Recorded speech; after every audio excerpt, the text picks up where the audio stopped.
Welcome back to CryptosRUs. I am George. We're all George. So happy Sunday. We're about to start a new week. And today, of course, I'm here to talk about Bitcoin and Ethereum and Cardano. It's all good, right? Well, there are some developments that are important. So let me talk about what they are. And of course, what can we expect this following week? So let's get started. Smash with a like, subscribe to the channel. Make sure you hit that notification bell to get notified of all my streams.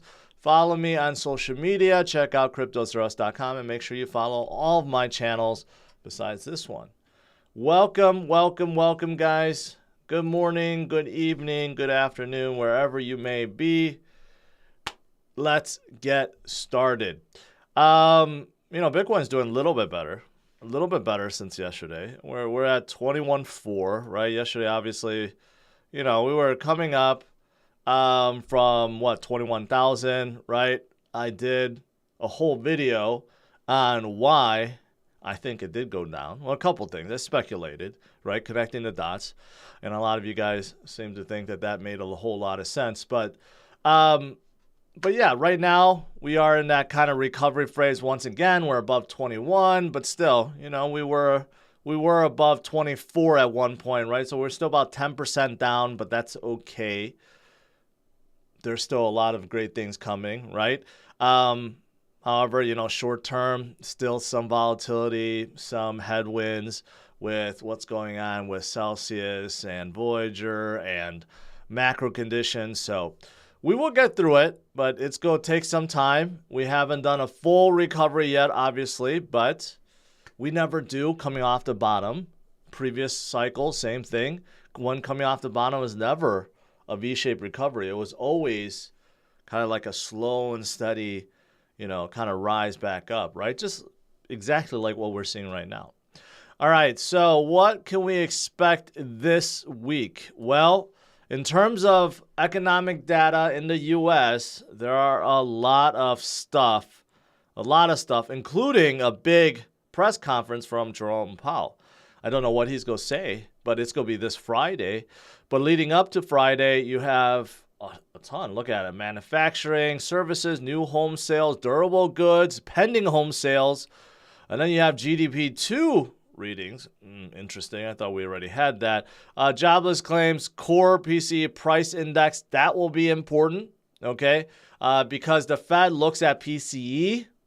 Jerome Powell said he looks at PCE more than he does CPI. BC thinks PCE is more reflective of what real inflation is, not CPI. So I think maybe that's why he's going to talk about, he's going to have that press conference. And consumer confidence, right? So we'll see what comes out, and we'll also see if the DXY is going to be coming down. DXY kept going up last week, one of the main catalysts for the market to kind of sell off a little bit, right? We'll see if the DXY continues to go up, or will some of these numbers bring it down?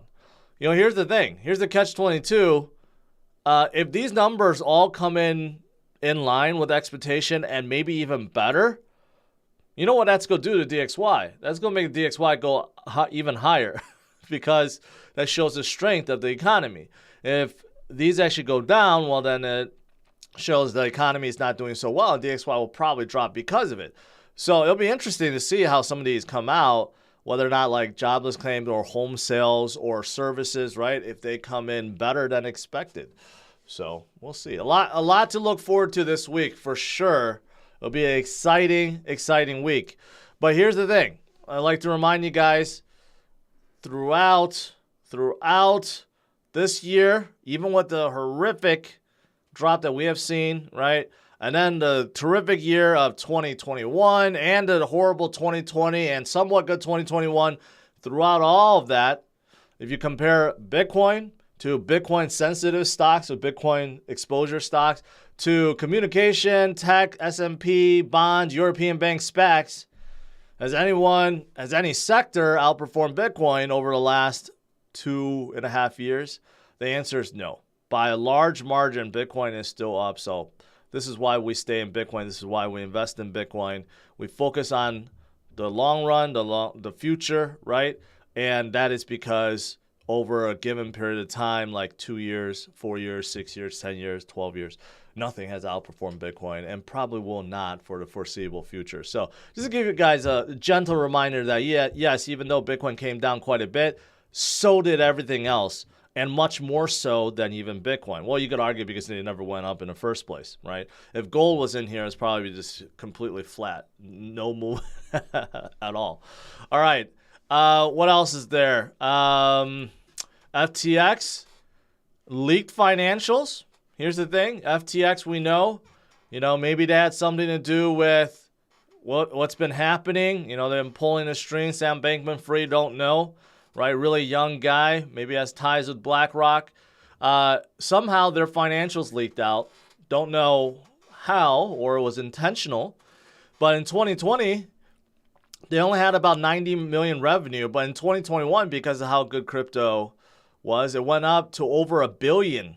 Right, so that's a crazy increase from 90 million to 1.02 billion in 2021. Now its net income was 388. Last year, right? We don't know what it's like this year. This year, obviously, the first few months were not bad, and then it started getting bad in March. So I don't know how it is this year. But just to compare, even though that is an astounding growth in 1 year, Coinbase, just for reference, Coinbase reported a net income of 3.6 billion last year, right? So Coinbase still made almost 10 times as much as FTX. So, recently there's been some discussion like, oh, is Coinbase going to go under? Are they in trouble? Well, just think about it. They made 3.6 billion last year. They were basically 10x bigger than FTX, right? So, I still think their demise is probably greatly exaggerated at this point. However, it makes you wonder how FTX is able to throw their hundreds of millions around this year, right? They didn't make that much last year. Did they really make that much this year? And how are they able to throw loans to all these guys and make offers to buy all these companies for hundreds of millions of dollars? I don't know. It's still that's still unknown at this point. However, it's worth noting that even though Coinbase made almost $4 billion last year, they lost $1 billion. Okay, in the second quarter of this year alone. So just think about that. I don't know how they're able to lose that much within a single quarter. So does that mean FTX lost something similar or not? I don't know. But leaked financials showing obviously FTX is growing by leaps and bounds right now. But it doesn't really show how they're still making all that money to throw around right now. We just don't know. All right. Now, as for another huge, gigantic exchange, Binance.us, for those of you guys in the U.S., you'll be happy to know that they received their money transmitter license in Nevada. So they are growing. Not every state supports Binance.us. There are still a few that will not give them their license, right? But they do operate in 46 states. And in my opinion, Binance.us is the best exchange in the U.S. I've been using them. It's my go-to exchange in the U.S., and they seem to be getting bigger and better. So I'm glad to see that they are still expanding and still moving forward. Now, what else is there? Celsius, the CFO, says the company has enough cash to see it through 2022. When I first read this, I thought it was 2023 because, I was figuring, okay, this bankruptcy hearing is going to take a while. It's not going to conclude anytime soon. So 2022, that's only 3 months. They only have enough cash to survive for 3 months. What happens after 3 months? And they have no cash whatsoever to pay their employees, to pay their lawyers, to pay court fees. What happens then? Well, that means more bad things will happen, right? They did get a few offers to get bought out, right? At least their assets, like Ripple Labs, and I don't know, I forgot who else offered, but they're not looking at those right now. And yesterday, I covered how, again, maybe they sold off their Bitcoin, their mined Bitcoin to kind of survive even longer, right? Maybe that started a chain of events that brought, Bitcoin down. But, this doesn't look good.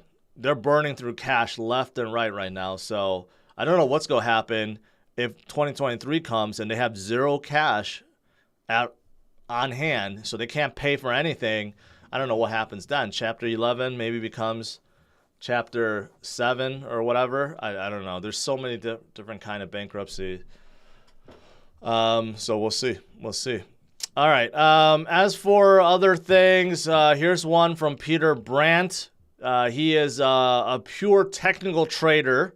He believes Bitcoin has reached bottom, although he doesn't really say and call it absolute bottom. He's like, it could go lower. But what's interesting is he's looking at this pattern, this rising wedge, which traditionally, I guess, is a bearish thing, right? So he's like, okay, we met the conditions.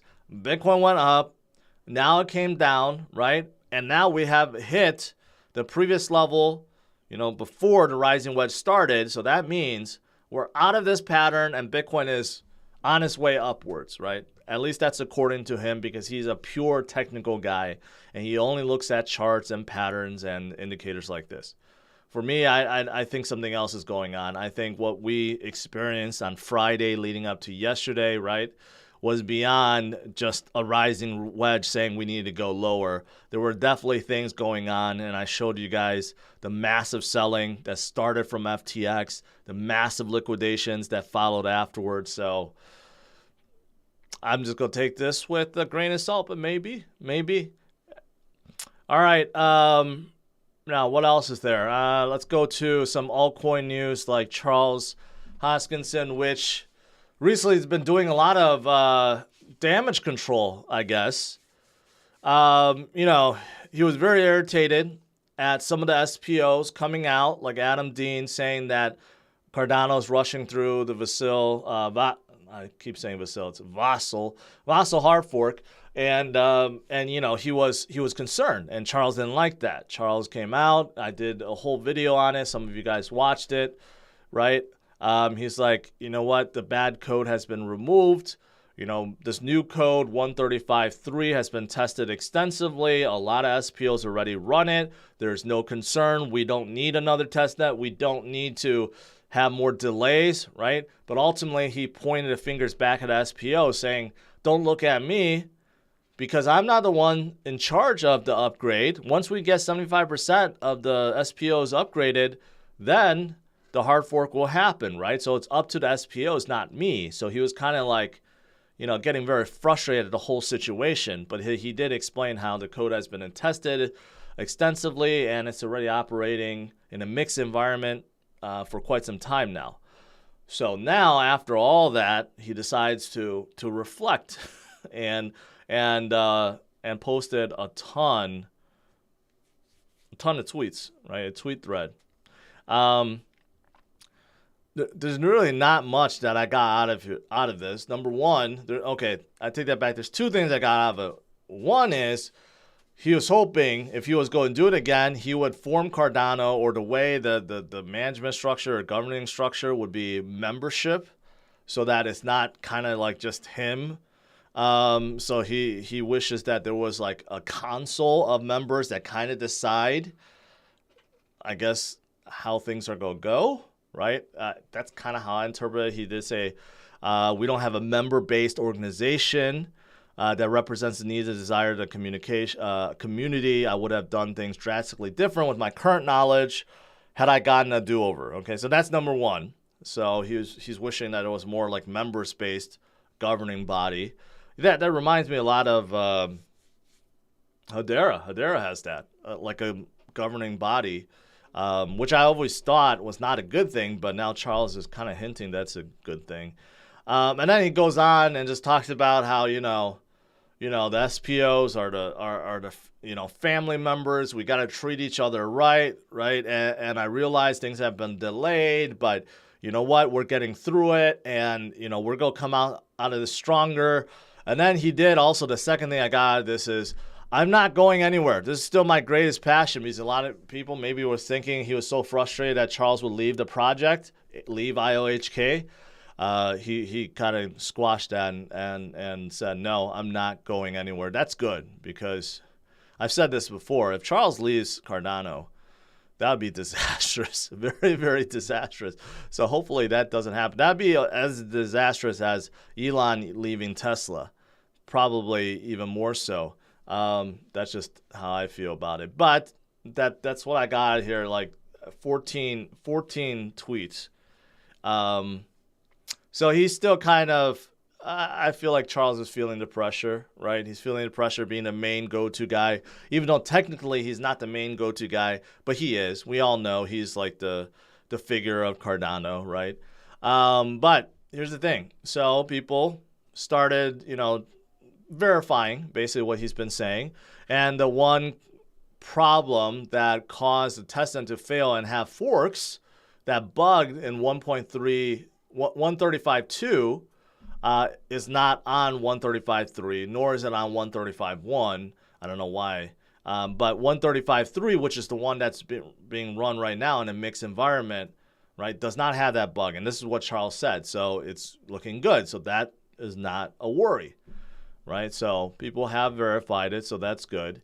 And Cardano fans will still like to remind Solana fans that Cardano has been running for 1,787 days with 0 outages, 0 reboots, and 0 shutdowns. Because these days, it seems like the only people that pick on Cardano are Solana bag holders. And Cardano bag holders also pick on Solana bag holders. I don't know why. I guess they're on the opposite spectrum, where one is really fast operating but has a ton of reboots and outages. And then you have another that's not fully done and still being worked on, and there's still delays, yet it has 0 outages and 0 reboots, right? So they're like on the opposite spectrum, and then you have both fighting each other, right? There's no need for that. The space is big enough for both, right? You don't need to bash each other to try to pump your own bags. There's enough fan base for both projects. And again, the space is big enough for both. We'll see which direction ultimately wins out over time, right? All right, so there's that. And of course, let's not forget about Ethereum. Ethereum is looking very bullish, according to Raoul Pal, who once upon a time claimed Ethereum was heading to 30,000. I necessarily did not disagree. I said that could happen if Bitcoin goes to 250,000, but of course, we did not get that blow off top in 2021, right? But this next blow off top, or the next bull run, if we see Bitcoin go to 250,000, sure. Why couldn't Ethereum go to 30,000? But anyways, Raoul Pal is very, very bullish on Ethereum. And he believes that a lot of people are very underweight on the merge, including big institutional investors who are sitting on the sidelines thinking that this is going to be a big nothing burger. That's my words. But he believes that Ethereum will go and do greater things. Now, there's one kind of like FUD that's coming out of this merge right now. People have brought it up, and that is censorship. Because of what happened with Tornado Cash, people are wondering, well, will Ethereum itself, be vulnerable to censorship afterwards? And here's the thing. Technically, any project could be vulnerable to censorship, especially a proof-of-stake project, if the validators somehow agree to censor certain transactions, right? So the thing that's coming up is once Ethereum moves to proof of stake, right, the number of validators shrinks a little bit, okay? It's not going to be nearly as much as the miners right now, but over time it'll grow back, right? But as it stands right now, you can have very large validators or pools, let's say, if they decide to censor certain transactions, and over 60%, I think according to 66%, decide to censor a specific transaction, let's say a specific wallet address, it just will not recognize transactions to go into a certain wallet address or something like that, then technically the chain is censoring a transaction, right? Then it's not going to go through. But according to Vitalik, he did explain back before that if that happened, if somehow you had the vast majority of validators do that, right? Basically refuse to sign specific blocks or refuse to recognize transactions, well, the remaining validators could then do a soft fork and continue processing the transaction, right? So basically, Vitalik is saying that if in an unlikely event that this did happen, well, we have a contingency. We will basically do a soft fork, and the remaining validators will carry on and process these transactions. So then basically you're forking off Ethereum into 2 Ethereums, right? If that was the case. Now, is that going to happen? I would say it's very unlikely. There's really no reason why the validators would want to do that. Okay? Basically, if you think about it, there's going to be regulations worldwide, right? And if the validators are trying to basically conform to every single regulation coming out of every single country, that would be an absolute disaster. So all these things should be on kind of like on the dApp level, not on the network level. And I think most people agree with that. And it's very unlikely that these validators, the ones that truly believe in blockchain and decentralization, they would conform to requests by, I don't know, the U.S. Justice Department or something to censor certain transactions. It seems unlikely, right? And again, you need to have the vast majority of the validators do that in order for this problem to happen. So to me, I don't think this is going to be a big issue. And like I said at the beginning, technically any proof of stake project is vulnerable to this because you have the same issue. You have validators or block producers or nodes. If vast majority decides to do it, the same problem exists. But does it happen right now? No, it doesn't. Right now it's happening at a dApp level, right? We're seeing it on USDC, like Circle's level. And Aave to some extent is doing that or voting on that as well. So those are like the dApp level, not on the network level. So hopefully, this is not an issue.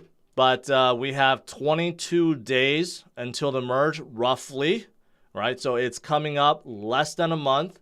And there are a lot of people bullish on it, like Raoul Pal and many others. That's why the number of people holding 10 plus coins for Ethereum is skyrocketing, all-time high, right? So a lot of people very bullish on Ethereum. All right, that's pretty much it. Overall, slow and recovery. This week will be interesting. That's for sure. Very interesting week. A lot of economic data. We'll have to keep our eyes on the DXY, whether or not that continues to go up. And hopefully some of the dumping, that kind of spurred this on Friday, right? Hopefully that has stopped. So now we're moving forward once again. All right, let's do some Q&A.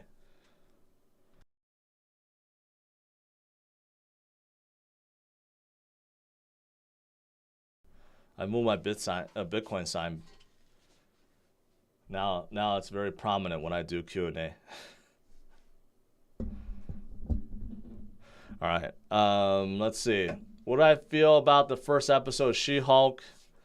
I think it's okay. I think it's interesting, but, it's too convenient for her to kind of learn everything so fast when it took the Hulk 15 years. And if it was really that easy to create new Hulks, I think they would have done it already. So, I don't know. We'll see how the rest of the series go. The first episode didn't show much. I guess the new Game of Thrones, House of the Dragons is coming out today. A lot of people looking forward to it. I'm not so looking forward to it. I think there's too many dragons. I mean, what made the dragons cool in Game of Thrones were the limited scenes. So that when you saw it, it was like so damn cool. But if the whole series is nothing but dragons, like everywhere, these Targaryens supposedly had all the dragons. I don't know if, I think it's going to get tiresome. I don't know. I'll watch it just to see. Umar's move to earn now is the closest thing to benefit the world. I defit. Umar, I have no idea what you're talking about. If you're naming specific projects that no one has ever heard of or you're misspelling it, but I'm sorry, I have no idea what you're talking about. Am I an XRP mammal?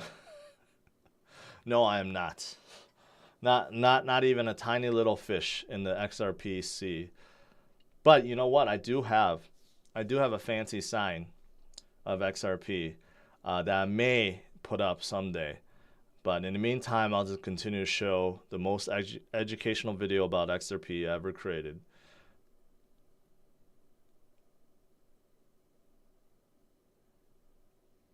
Have you been watching Sandman? I tried. The first episode, I could tell it's just not a series I like. I don't know. It's just not interesting. I like the concept, how somehow one of the horsemen were captured and you know, but this whole thing, yeah, the way it flows, you know, the way the story is told, I'm not a fan of. So I don't know if I'm going to continue watching. Do I have a discount code for Ledger? No. They don't give those out very often, Daniel. They had a limited time, like 10% discount, not recently. But if you guys are thinking of buying Ledger, use my link below. You know, I just did a security video yesterday. Top 10 security. I think some of you guys are new. Most of you guys are in this space for a while, have been in this space for a while, I should say. So the video isn't all that popular, but for the rest of you guys, I think it's important if you are new, you know, kind of learn those things. So some of the basic things, basic IT security and crypto security, right? So if you guys didn't check that out, make sure you do so. Elgato Crypto, you inspired me to make a channel. Congrats. I do think everyone should give it a shot. If you have a passion about something, give it a shot, but just know that it's a long, tedious road ahead of you. So just be careful. Not be careful, but just make sure you understand what you're getting yourself into. Did you watch The Boys? Yes, I did. The Boys was really good. Even this last season's good. So this next season better be their last one because I think they're starting to run out of ideas. But the one thing that didn't make sense was, I'm not going to ruin it, but there's this certain person that should have died at the end of the season finale didn't, and it didn't make a whole lot of sense. What's wrong with securities? The whole system runs on securities. I guess there's nothing wrong with security, but the whole point of blockchain and these projects being open source is they're supposed to be decentralized, so they're not securities. And plus, no one wants Gary Gensler to be, ruining the party and basically taking over the space, right? That's what Gary wants, and no one wants to give Gary that satisfaction. So, Alchemy Pay, I still think they're a good project. They're a good fiat on-ramp for many projects. They're partnered up with Binance Pay. You know, they're partnered up with Shopify. They're a good fiat on-ramp system. Digital Nation, I stopped watching TVs, movie, and Netflix years ago. One of my best things I did. Overall, I would agree with you, but still, sometimes you just need a downtime. Like, I spend so much time every single day, live streaming, thinking about ideas, creating more videos, worrying about social media, and, of course, is on top of trying to stay fit, hitting the gym, doing stuff with the family, right? There's relatively very little time out of my day that I could relax, right? But the 1 hour, maybe 2 hours I do have, I like to enjoy a good show or two. And unfortunately, every single show has either ended, concluded, or it's in still break mode or something. I don't even know what to watch. Most of the shows I like are discontinued now. I love Supernatural, but that show is just running way too long. I love that show. And that concluded. What other? Better Call Saul concluded. Game of Thrones concluded. I mean, I don't know what else there is.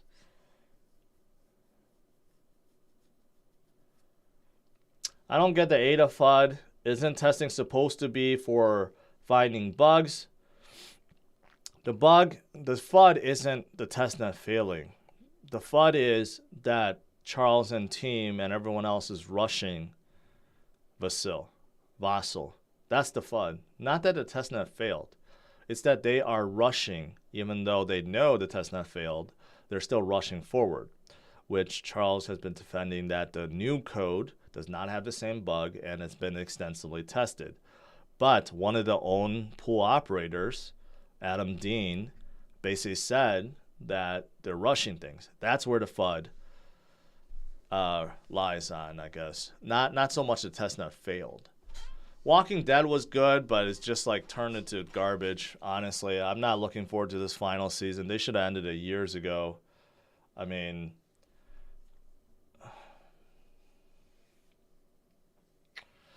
Maverick, I gotta say, Top Gun Maverick was probably, I would say it would be in my top 3 movies of all time. That's how good it is. And I haven't seen a lot of movies that's been that impressive for so long. I you know, sometimes I get reminded of some of the movies I like before, and they're so unique. They're just not like today. It's just, you know, it's not like that. Man, I can't even think off the top of my head, but you know, some of the what did I like from before? I can't think of any right now, but but I know there was a lot from before that are just like very unique stuff that, you know, you just don't see anymore. Like I remember the Forrest Gump came out, and I was like a teenager then, right? And then I refused to watch that movie because I thought it just looked stupid. And then eventually when I watched it, I'm like, man, this is an awesome story. This is like so unique, right? And to this day, you don't have a lot of movies like that. Like it's not an action-packed film, you know, it doesn't have a lot of CGI, it's a lot of explosion, a lot of, you know, stuff, but it's great. I don't know if you guys watched Devil's Advocate with Keanu Reeves. That was great. The Game was great.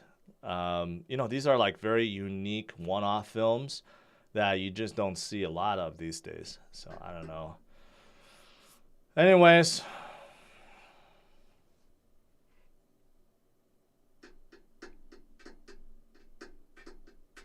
Walking Dead should have ended as a dream. No. We don't need another Lost ending. And we don't even know if that was actually a dream.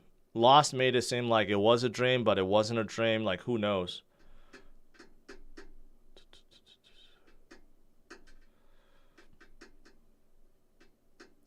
Do you think a spike in network hash rate on ETC adds enough value and security to also pump the price and could increase new... Here's the thing. If you have more miners, crypto hyper, I have no doubt after the merge, Ethereum Classic's hash power will go up. But how does that add value? The reason why Ethereum is so high, the value, is not just because of the network. It's because of DeFi and NFTs that's running on top of it. It's the dApps, the dApp layer. Does Ethereum Classic have a dApp layer? As far as I know, no. And if they do have any dApps, it's very small. So just because the network increases the hash rate does not increase the value. So that's the thing. A lot of people, I think, are buying it now because they think, oh, a lot of miners will flip over, which they probably will. But if you don't have any use cases on top of Ethereum Classic, then what's the point, right? What's the point? All right, guys. Let's conclude here. All right, guys. So I'll let you go. Starting tomorrow, and this week will be a very interesting week. So a lot of economic data, and Powell's going to speak. So let's see what he says. And overall, as for Bitcoin, it's coming back up. Don't know what really caused Friday. I could speculate, and I did. But we are recovering from that. Let's see if it could get some traction, get back up to 24K this week again. That would be very encouraging. And what's going on with Ethereum or Cardano, hopefully you guys know a little bit more about it. So smash the like, subscribe to the channel, and I'll see you guys tomorrow, bright and early, 8:15 a.m. Central Standard Time. All right? Have a good one, guys. Take care. Bye-bye.